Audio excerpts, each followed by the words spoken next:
vocês vão receber uma pergunta, vão fazer vão explanar sobre um assunto, tá?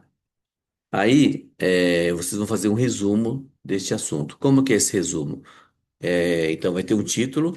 Aí eu vou dar um exemplo aí de como poderia ser. Então, quem é que é o autor? Quem fez, lógico, né? Depois as pessoas que ajudaram nesse trabalho.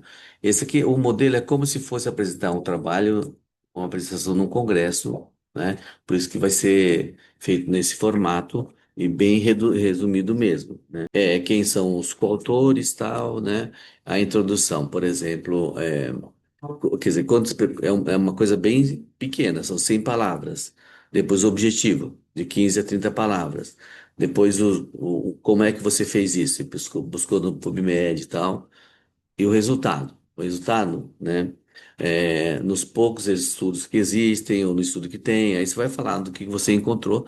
Eu estou falando bem rapidamente assim, porque vai ter um exemplo que vocês vão entender melhor, né? Aqui é só o tamanho, são poucas palavras, né? E a conclusão, esse tanto de palavras, 15 a 30 palavras, né? E as referências que estão aqui, né? Aí depois vocês podem aprender também como fazer isso aqui usando umas plataformas de organização de referência bibliográfica, que depois eles vão te ensinar também como fazer para escrever, de tal forma que quando você termina, já está tudo organizado, as referências bibliográficas lá embaixo onde está citado. Antigamente era um problema porque se digitava uma coisa errada não dava certo, agora não, é tudo meio automático. Isso aí vocês vão aprender como fazer. Então, eu vou dar um exemplo, vocês vão entender melhor. Aí, o resumo para leigo, né? Por que desse resumo para leigo, né? Então, essa primeira parte é para o médico ver. Então, a gente vai escolher o melhor, os melhores para ficar lá no site, a pessoa ler. E para leigo é para você. Hoje você vai falar muita coisa que você vai falar no Instagram, onde for. Aí você tem que saber uma linguagem. Como que é essa linguagem para leigo, né? Para ser mais simples, não pode ser uma linguagem técnica. Então, aqui é o exemplo. A utilização de testosterona e DHEA deve ser indicada para mais respondedor. Então, para quem está longe disso, né, parece que testosterona ajuda a melhora da resposta ovariana. Então, aquele que tinha poucos óvulos, você dá testosterona, parece que melhora. Ó, esse negócio aqui, ó, quem escreveu isso aqui foi o Luciano Pompei, né? Quem é ginecologista sabe quem é o Luciano Pompei, que ele foi presidente da Sociedade Paulista de Ginecologia e Obstetrícia, quer dizer, tem uma importância hoje no meio científico bastante importante. Até quem quiser fazer pós-graduação com ele lá na Faculdade de Medicina do ABC, ele também pode orientar lá na faculdade. Ele foi nosso aluno em 2014, então ele que fez essa, esse tema, ele escolheu esse tema para falar.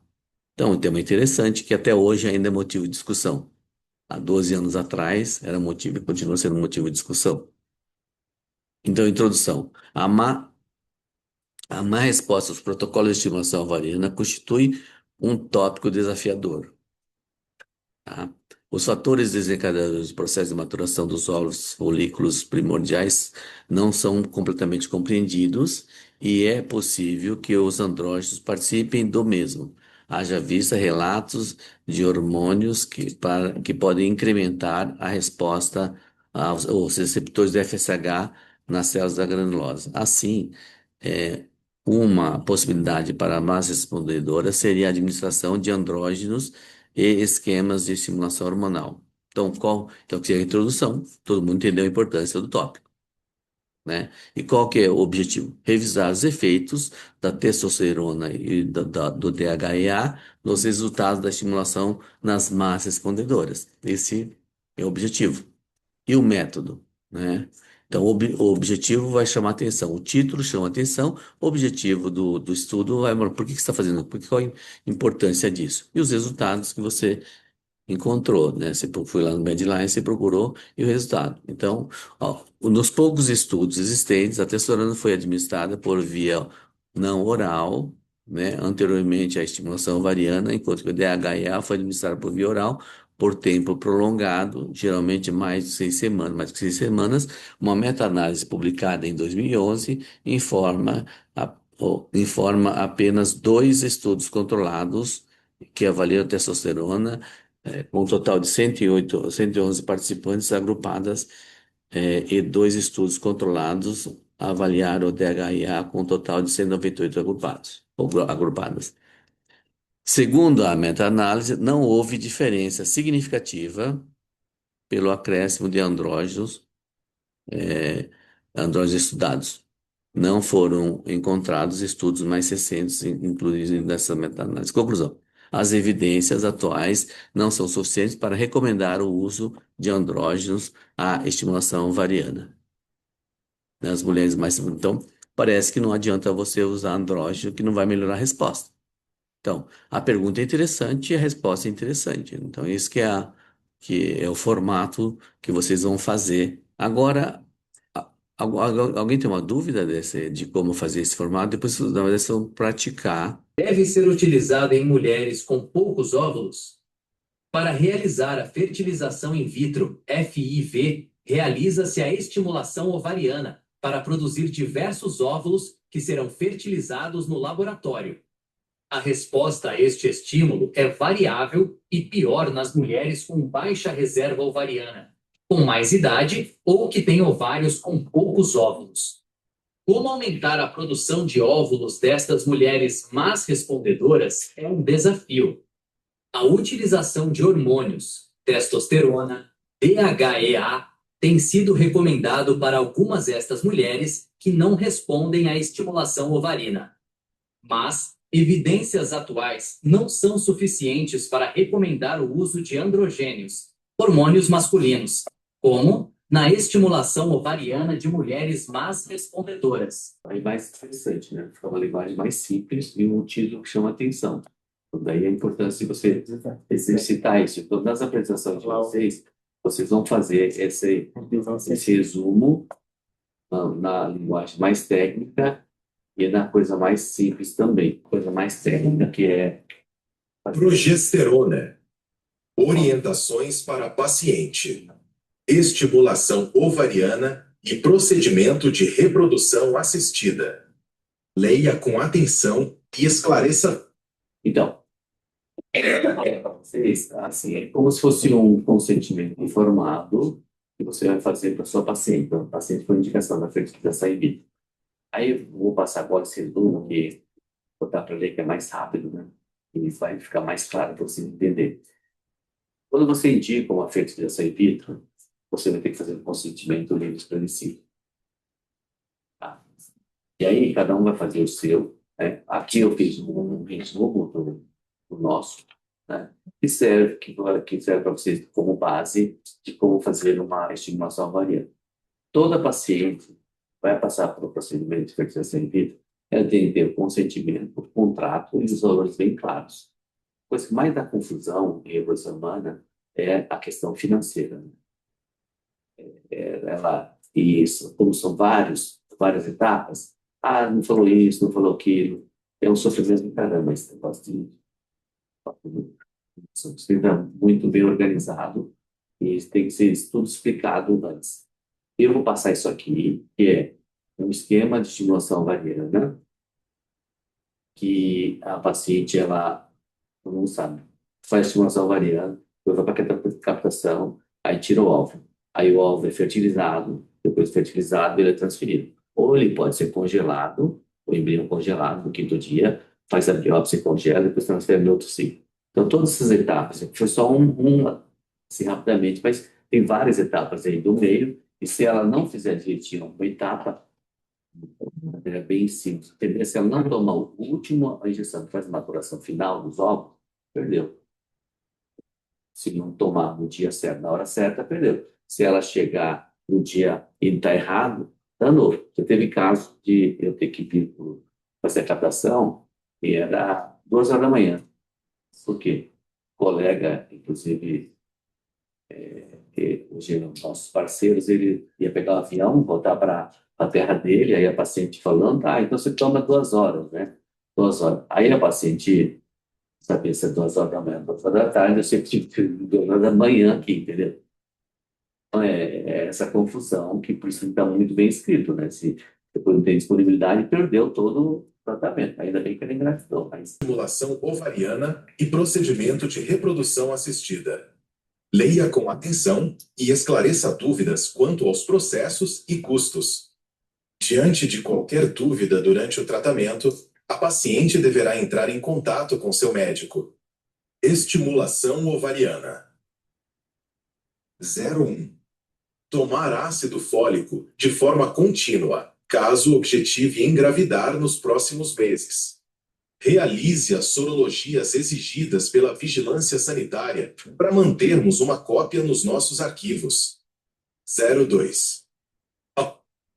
Alguns dias antes da menstruação, será realizada ultrassonografia transvaginal, USGTV, e fornecida a receita dos medicamentos a serem utilizados, ou em data estipulada pelo médico. 03. A partir, a partir do segundo dia da menstruação, ou em data estipulada pelo médico, iniciaremos com as gonadotrofinas, que são medicações para a estimulação ovariana. Gonal, Pergoveris, Menopur, Puregon, Fostimon. Esses hormônios provocam o crescimento folicular, local onde os óvulos se desenvolvem. Você utilizará na dose de... Atenção! Todos os medicamentos devem ser tomados somente à noite. Cuide para não faltar medicamentos durante todas as etapas. Inicie com Dufaston 10 mg VO cada 12 horas. 04. No quarto dia de utilização das gonadotrofinas, deverá ser realizada a dosagem de estradiol. Não há necessidade quando se utiliza o ELONVA para o ajuste da dose do medicamento, se necessário. Ligue para passar o resultado do exame. Caso não haja resposta aos medicamentos, ou se a resposta for além da esperada, o ciclo poderá ser suspenso. Haverá um valor cobrado pelos honorários médicos. Você poderá decidir por insistir um pouco mais para ver se ocorrerá alguma resposta. Então, na verdade, só se preparar não, porque isso aqui vai parecer meio assim. A gente vai repetir esse monte de vezes, só para você ter uma ideia que vai ser. Aconselhamos a realização do exame de ultrassonografia antes do cancelamento. 05. Entre o sexto e oitavo dia da estimulação, será realizada a ultrassonografia para verificar o tamanho dos folículos. 06. Quando os folículos atingirem tamanho adequado, interrompe-se as gonadotrofinas e no dia seguinte você utilizará o Gonapeptil, ou HCG, Ovidrel/Choriomon. Você utilizará 07. 36 horas após item 06, será realizada a captação de oócitos. Captação de óvulos. 08. A captação de óvulos pode ser cancelada por condições clínicas ou exames inadequados, sendo obrigatório informar à equipe o uso de medicações para segurança anestésica. Anticoagulantes, exemplo enoxaparina, devem ser suspensos, geralmente 12 a 24 horas antes, para evitar sangramentos. Enquanto Monjaro/agonistas GLP-1 exigem pausa de 3 a 4 semanas, 21 a 30 dias, devido ao alto risco de broncoaspiração pelo. Atraso no esvaziamento gástrico. 09. Para a realização da captação, é necessário o jejum absoluto, inclusive água, de 8 horas. A captação é realizada com sedação e repouso posterior, não sendo recomendado, portanto, realizar atividades que exijam concentração, como, por exemplo, dirigir após o procedimento. Em casos raros, poderá ocorrer ausência de óvulos, apesar dos folículos estarem presentes. É importante que se compreenda que, mesmo não tendo óvulos, a maior parte dos custos laboratoriais já ocorreram até este ponto. Assim, a política de... Então, isso é importante, isso parece bobo, mas na alimentação isso é importante. Aí uma semana eu chegou uma paciente, esse colega ele fez paralisia local. Tinha só um folículo, um óvulo e fosse apertar, mas só com o local. Então, isso que é importante, esse aviso. E também, nesse tempo, pode acontecer complicação. Recentemente, o pessoal ficou sabendo, teve teve um óbito, né? De uma paciente que foi precisar de fertilidade. Não foi aqui, graças a Deus, não foi aqui, nem que A evolução de pagamentos pagamento. ou não vai depender dos acordos em contrato. A paciente poderá congelar todos os óvulos maduros para preservar a fertilidade. Caso a quantidade de óvulos não seja suficiente, poderá realizar-se vários ciclos para conseguir quantidade adequada de óvulos em relação à sua idade, ou, por outro lado, doar os óvulos em excesso a outra paciente que ajudará nos custos. Os óvulos podem ser fertilizados com o sêmen do companheiro ou com produto de banco de sêmen. A quantidade de óvulos a ser fertilizada é decisão do casal ou da mulher, quando produção independente. Transferência embrionária. 10. Será planejada oportunamente de acordo com a paciente. 11. A transferência é um procedimento sem anestesia. Quanto ao número de embriões a serem transferidos, fazem-se as seguintes determinações de acordo com a idade. A. Mulheres até 37 anos, até 2 embriões. B. Mulheres com mais de 37 anos, até 3 embriões. C. Mulheres com embriões euploides, até 2 embriões. D. Nas situações de doação de ócitos, considera-se a idade da doadora no momento de sua coleta. Respeitados os limites, a decisão final da quantidade a ser transferida é do casal. 12. O repouso nos dias após a transferência é relativo, recomendando-se evitar exageros físicos, manter-se calma. 13. A dosagem quantitativa de beta-HCG será solicitada para detectar a dosagem quantitativa de beta-HCG será solicitada para detectar a gestação. A taxa de gravidez é variável, de 40% a 50%, ou menos em casos de mau prognóstico. A transferência de embriões normais pode chegar a 95% de taxa de gravidez após 3 tentativas. 14. Uma semana após o resultado positivo do teste de gravidez, já é possível realizar o ultrassom para a visualização do saco gestacional e, em mais uma semana, sabemos se há batimento cardíaco. Congelamento. 15. Embriões não podem ser descartados antes de 3 anos. Portanto, caso haja excedentes, eles podem ser congelados no 3º dia ou mantidos em cultivo para evoluir a blastocisto. 5º dia, biopsiados, mantendo-se somente os saudáveis congelados, ou transferir somente embriões euploides, cromossomicamente normais. Os embriões podem ficar congelados por tempo indeterminado e há um custo da criopreservação. A paciente ainda tem a opção de doar os embriões para outro casal infértil, que arcará com os custos da criopreservação. Então, aí vocês tiveram um panorama geral de como que é uma fertilização in vitro, passo a passo, né? Então, isso aqui vai esclarecer um monte de coisa, né? Para das pacientes. Essa criopreservação, por exemplo, a paciente ela está pagando para deixar o embrião dela congelado lá. Aí perde o contato com a clínica ou deixa de pagar. Qual é o procedimento da clínica? Então, tudo isso aí tem contrato e aí é uma coisa mais detalhada, mas tem ela, antes de fazer isso tudo, ela assina um contrato, tem um termo de consentimento, depois tem um contrato. Então, se a paciente deixa de pagar, se a paciente morre, então tem tudo isso é previsto no contrato. Por isso que é bem sério isso. Quando não acontece, tudo bem, mas quando acontece, pode dar um problema. Por exemplo, mas eu falei que se eu morrer, pode deixar para o meu marido o meu óvulo, que ela vai colocar o meu óvulo na namorada dele. Será? Pouco provável, né? Mas, Falando no caso de ela deixou de pagar, pagou, não deixou Então, para ninguém, o laboratório pode descartar? descartar, não. Descartar só depois de 3 anos. E se ela abandonar o embrião, que é esse caso, né? Deixou de pagar, ela abandonou. Aí tem uma série de coisas que tem que fazer. Tem que entrar em contato, tem que estar com o documentado que entrou em contato. Aí passou 3 anos, aí pode descartar.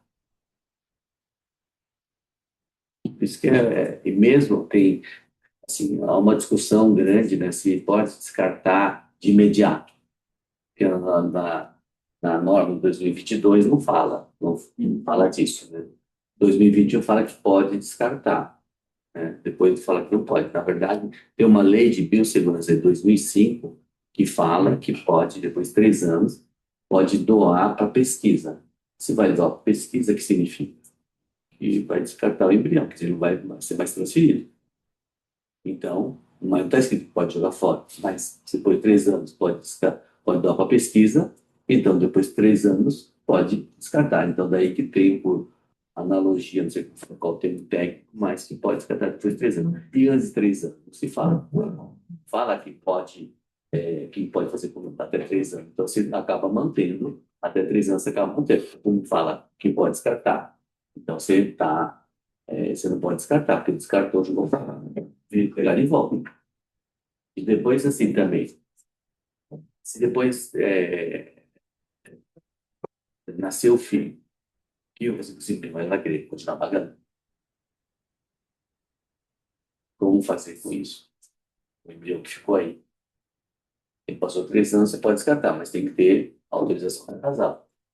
E enquanto não doa, ele continua tendo um débito com a clínica.